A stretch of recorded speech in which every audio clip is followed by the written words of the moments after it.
Although you spent over 35 years in consumer products, about half of your roles were actually in P&L or GM roles, and the other half were in finance.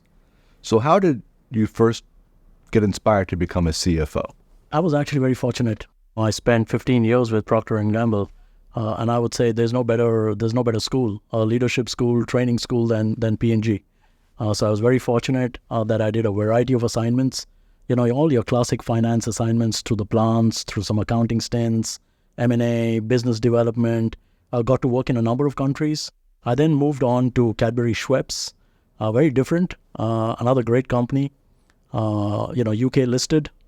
So at that time I took on as the regional CFO for Cadbury Schweppes based out of Singapore, reporting into the CFO.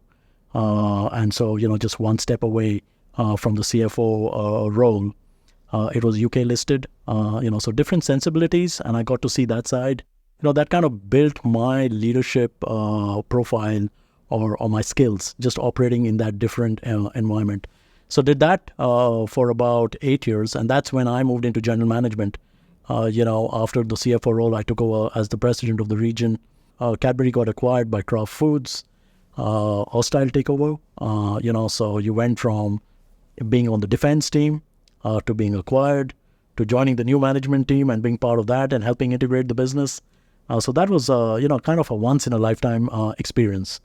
How did those P&L roles and GM roles that you held earlier sort of prepare you specifically for the CFO role that you have today? I highly, highly recommend doing those P&L roles. Once you walk in the shoes of a P&L leader, I think, your level of empathy just is that much higher for the P&L leaders. So, I think I can partner much better with our CEO today because, I've walked in the shoes of a P&L leader. You know what their daily lives are. And so I think, the credibility that you build is that much higher.